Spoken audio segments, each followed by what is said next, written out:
प्रागट्य का कारण केवल इतना था कि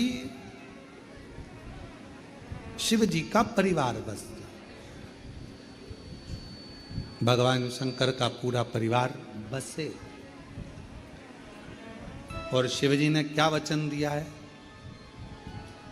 आद्य शक्ति दुर्गा भवानी को भगवान शंकर वचन देते हैं, पार्वती तूने मेरी आराधना करी है और मुझे पाया है।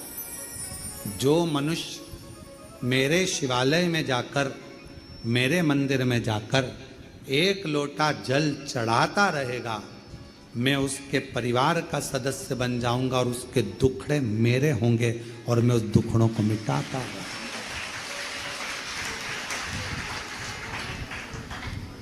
आप घर में रहकर दूसरों की निंदा मत करो। आप घर में रहकर कोई आपके पास में आकर कहे उसने ऐसा कर दिया, अरे भैया हमारे घर में निंदा विंदा मत करो, हमें निंदा सुनना नहीं। तुम अपने घर जाओ, वहां निंदा करो। दुख है, माना बेटे की शादी नहीं हो रही, माना बेटी की शादी नहीं हो रही, माना बच्चे नहीं हो रहे, माना ये दुखड़ा है वो हम किसके सामने रोए? कभी कोई आया तो उसके सामने कहने लगे भगवान कोई बताओ, कुछ लड़का बताओ, लड़की बताओ, कोई कारण बताओ। ये हम सबको दुखड़े कर रहे हैं। और शिव पुराण कह रही है कि वो दुखड़े हम बार बार अपने घर में अगर रोते रहेंगे तो हमारे घर में कभी सुख नहीं आएगा, सुख बाहर से ही चला जाएगा। बाहर से सुख को घर के अंदर लाना है तो दुखड़ों को रोना बंद करो। कोई पूछे तुम कैसे हो? बहुत बढ़िया। सियोर वाला वो कुबरेश्वर बाबा है ना, उन्होंने मेरा हाथ पकड़ लिया, अब दुखड़ा मिट रहा है मेरा, अब दुखड़ा। क्यों? पहले तुम्हारे पांव दुखते, अब तो बाबा की कृपा से मैं बहुत ठीक हो गई हूं, थोड़ा थोड़ा चल भी रही हूं। मतलब तुमने दुखड़ा रोना बंद कर दिया तो सुख भगवान करने लगा। अब ये मेरा गुणगान कर रही है, अब मुझे जाना पड़ेगा। अब ये सबसे कह रही है कि मेरा पांव ठीक कर दिया तो अब मुझे ठीक करना पड़ेगा, नहीं तो लोग हंसेंगे। इस पर नहीं, मुझ पर ताना कसेंगे, इसलिए दुखड़ा मुझे ठीक करना ही पड़ेगा। अच्छा सोच, दुखड़ों से रोना बंद करेगा।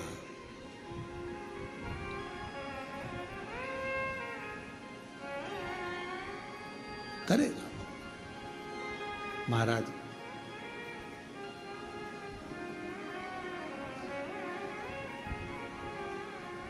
और जिस दिन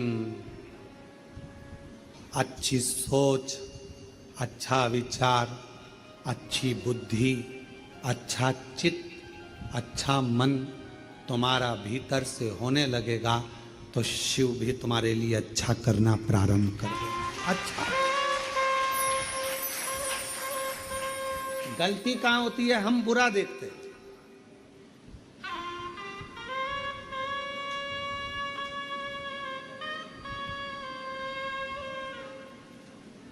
हम बुरा देखते हैं तो हमको बुरा लगता है।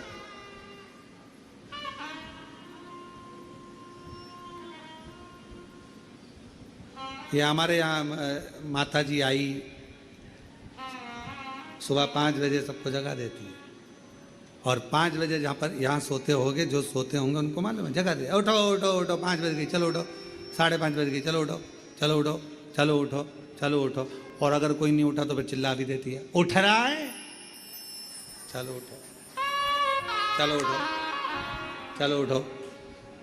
अब कोई को जब नींद आ रही है तो उसको लगता है कि और सो लूं, पर उसको ये नहीं मालूम कि वो माँ सुबह से तुझे इसलिए उठा रही है कि जिंदगी भर सोता रहा, अगर उसके दरबार में आकर भी सोएगा तो जिंदगी बेकार।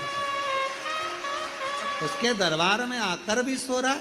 कई लोग आते हैं, हमने देखा तिरुपति बाबा जी का दर्शन करने, जब तिरुमाला में कथा थी, हम वहाँ कथा बल्लभ मठ में करने के लिए जब गए लगभग 18-19 साल पहले, तो हमने वहाँ देखा लोग दर्शन करने के लिए 4 घंटे की लाइन, 5 घंटे की लाइन लगा के आ रहे हैं। और हमने क्या देखा कि वहाँ तिरुमाला में भगवान वेंकटेश के सामने, मेरे नारायण के सामने जैसे ही पहुँचते हैं, वहाँ जाकर आँख बंद कर लेते हैं, भगवान भगवान भगवान। इतनी देर में तो धक्का लगता है, बाहर निकल जाए। बोलो सही है कि गलत है? भगवान के सामने गए, आंख बंद करके खड़े हो गए और भगवान धक्का लगा और बाहर निकल गए। बाहर जाकर पूछा क्यों, भगवान कौन से थे? वो वेंकटेश भगवान, वो गोविंदा, वो नारायण कौन से थे? लोगों ने कहा अंदर नहीं दर्शन करे। अंदर तो मैंने बस पहुंचा, आंख बंद कर ली और पूरा काला काला दिख रहा था, सोना ही सोना नजर आ रहा था, भगवान तो कहीं नजर नहीं। अरे दिए जल रहे थे, उसमें दिल लगा कर देखता तो मेरा नारायण का पूरा स्वरूप नजर आ जाता। पर बावरा नेत्र बंद कर लिए तूने। हम भी ऐसे ही हैं, हम भी ऐसे ही हैं। उसके सामने जाते हैं और आंख, भगवान कहते हैं मेरे मंदिर में आया है तो नैना तो मिला ले। नैना तो किसी ने कहा भगवान हम तो तुम्हें देख रहे हैं पर तुम्हारे तो नेत्र बंद हैं। भगवान कहते हैं मैं खोलूं भी नहीं। भगवान से प्रार्थना कर। जिस दिन एक खोला था कामदेव चले गया था। मैं नी खोलूं, प्रार्थना कर। शिवजी से पूछा कि तुम देखते नहीं हो किसी को भी? भगवान शंकर से मां पार्वती जी ने कहा इतने सारे भक्त आते हैं, तुम नेत्र बंद करके बैठे रहते हो, कोई किसी को देखा तो करो। शंकर भगवान ने कहा अच्छा है नहीं देखता, मैं भीतर से देखता हूं। दुनिया को अंदर के नेत्र से देखकर उसकी झोली भर देता हूं, मैं सामने क्यों? यहां आने के बाद भी आप सो रहे हो।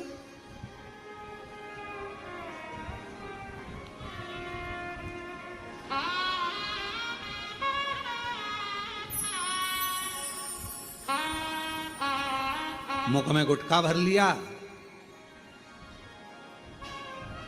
कुछ खा लिया, इधर थूक दिया, उधर थूक दिया।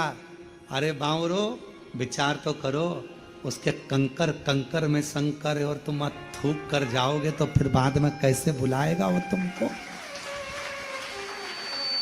कैसे बुलाएगा? यहां कुबेरेश्वर बाबा की धरा पर आओ तो सफाई करो। कचरा उठाकर डस्टबिन में डाल दो तो हमारी जिंदगी में जितना कचरा होगा 3 महीने में वो साफ कर कर तुम्हें यह बुला लेता। सफाई। यहां थूका, वहां थूका, ये करा, वो करा। भूमि पर बैठे हो, ये 12 ज्योतिर्लिंग का मध्य बिंदु है। 12 ज्योतिर्लिंग का तेज पुंज इस भूमि पर है।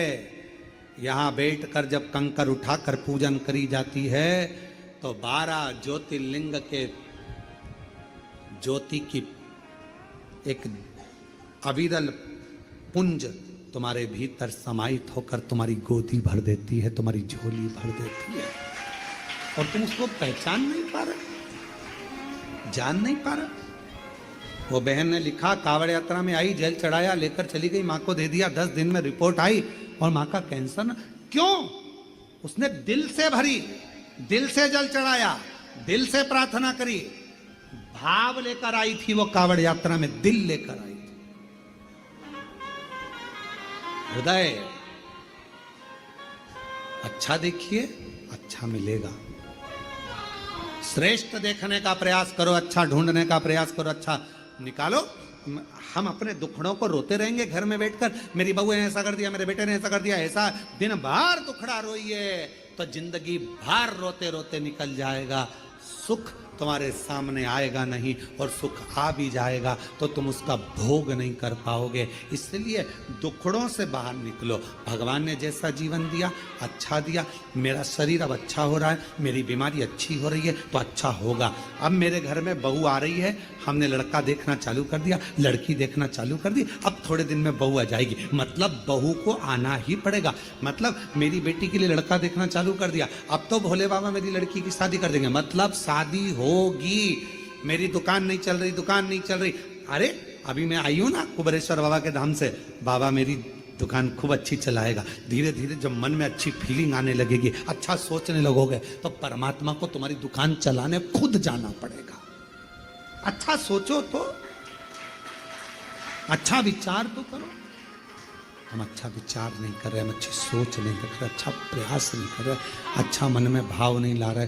जब भाव निर्मल होगा तो सब अच्छा होगा, सब अच्छा। एक प्रसंग है, एक दुर्गम सुर नाम का एक असुर हुआ।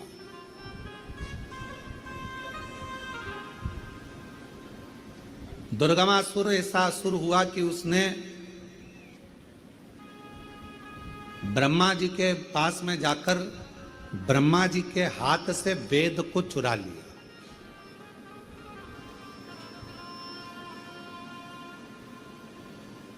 जगह जगह पर उसने अपने अपने किले बना लिए और किले बनाकर उन किलों में जल भर लिया, अन्न भर लिया, धन भर लिया, वैभव भर लिया। बाकी के लोगों के लिए ना तो जल गिरने देता, क्योंकि वेद उसके पास में आ गए थे, तो वो जैसा करता वैसा होता।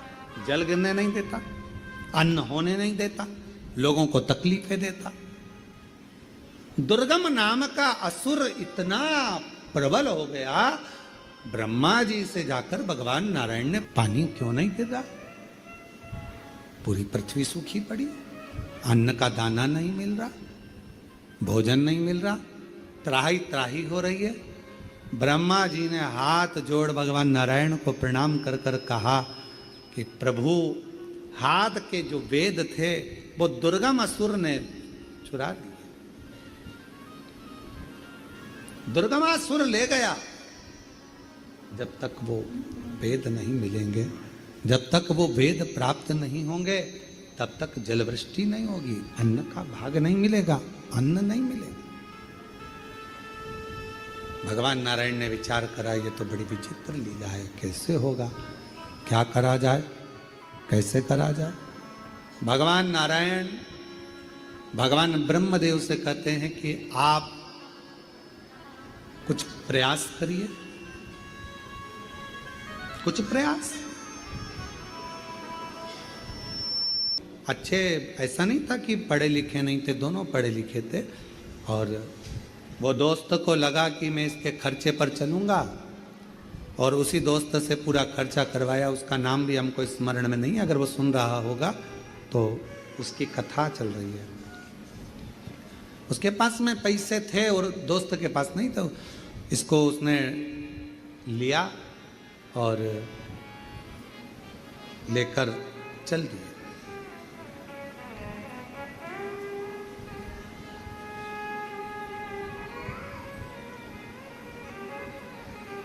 चलते चलते चलते चलते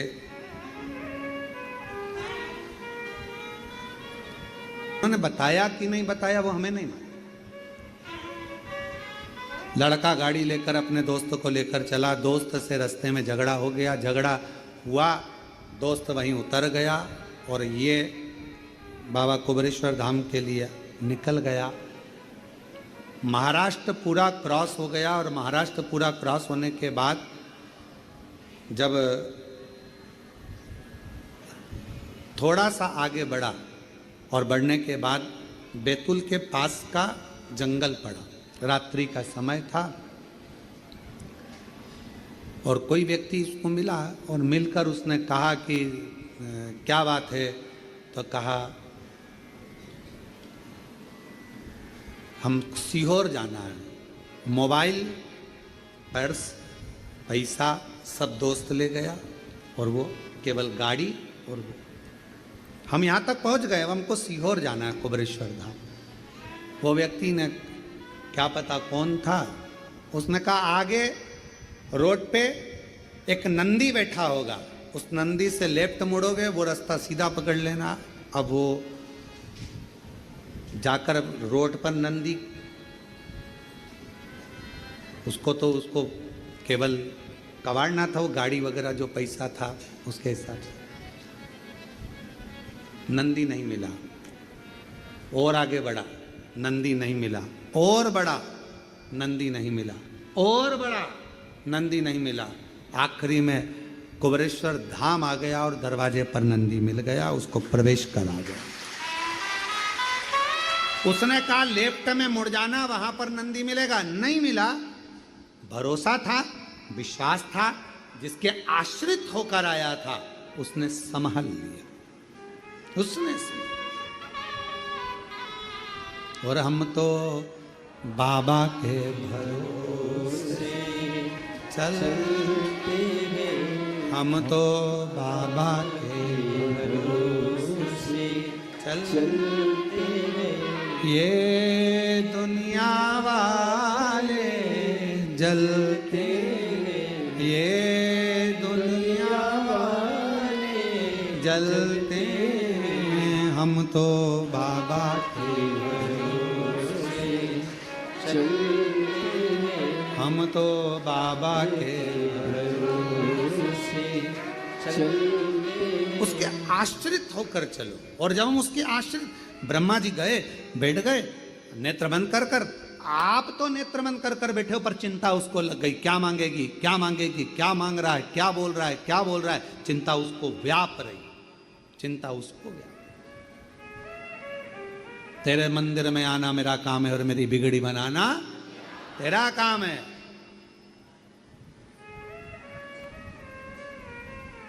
आ गए, बैठ गए। ब्रह्मा जी ने तप करना प्रारंभ करा, नेत्र बंद कर लिए। पार्वती जी ने शिव जी से कहा, ब्रह्मदेव आए हैं, बोल नहीं रहे, चुप बैठे हैं, चुप। कभी कभी नहीं बोलने पर भी बहुत कुछ मिल जाता है, और कभी कभी नहीं बोलो तो कुछ भी नहीं मिलता है। दोनों चीज है। बच्चा नहीं रोए तो मां दूध ना पिलाए, रोता है तो दूध पिलाती।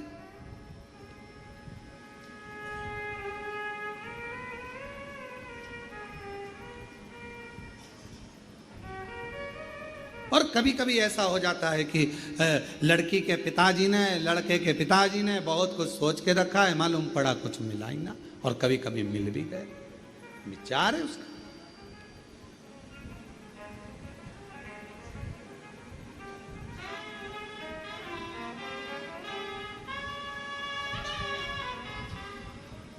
ये उसके भीतर का विचार है।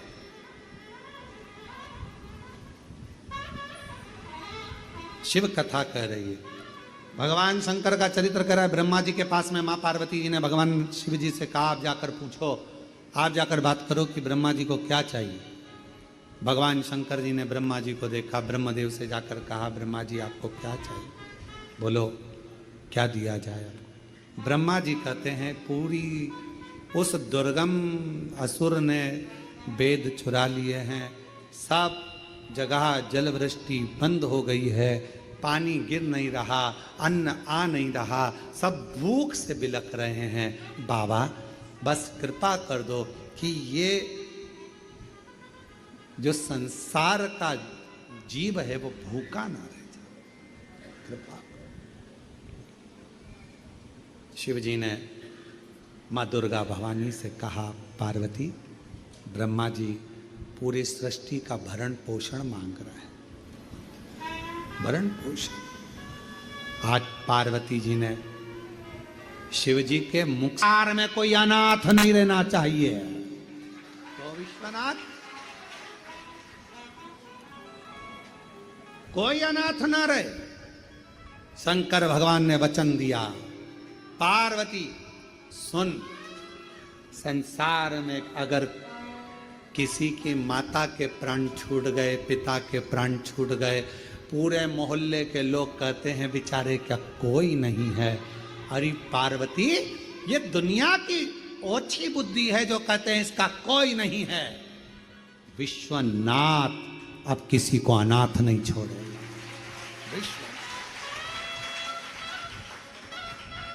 आपकी कॉलोनी में, आपकी मोहल्ले में, आपकी सोसाइटी में, आपके परिवारों में, आपके रिश्तेदारों में, आपके कुटुंब में, कोरोना काल में आप देखना कई लोगों के प्राण चले गए। कोई कोई बेचारा बिना माता पिता का हो गया, कोई बिना भाई बंधु का हो गया, अकेला। लोगों ने सोचा क्या होगा इसका, कौन पालेगा, कौन विद्या अध्ययन कराएगा, कौन शिक्षा देगा, कौन अन्न देगा, कैसे घर चलेगा, कैसे परिवार चलेगा। मोहल्ले में घूम कर देखना, परिवार भी चल रहा है, घर भी चल रहा है, मोहल्ले के लोग नहीं दे रहे हैं, परिवार के लोग नहीं दे रहे। उसकी मेहनत और शंकर जी का करा हुआ विश्वास उसका भरण पोषण कर रहा है। कौन करेगा, कौन?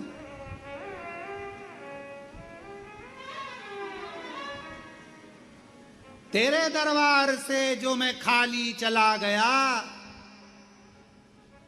हे महाकाल राजा, तेरे दरबार से जो मैं खाली चला गया, जाकर शोर मचाऊंगा कि मैं खाली आ गया। तू मेरा है, मैं तेरा हूं मेरे महाकाल। तेरी बदनामी ना हो इसलिए मेरी झोली खुशियों से भर दे, खुशियों से भर दे। हे महाकाल, तेरे दरबार से कोई खाली ना जाए, वो खुशियां मेरी भी झोली में भर दे। तेरे दरबार हमारा कुछ ना बिगड़ेगा, तुम्हारी शान जाएगी। पकड़ लो हाथ त्रिपुरारी, नहीं तो डूब जाए। खाली जाएंगे, लोग हंसेंगे।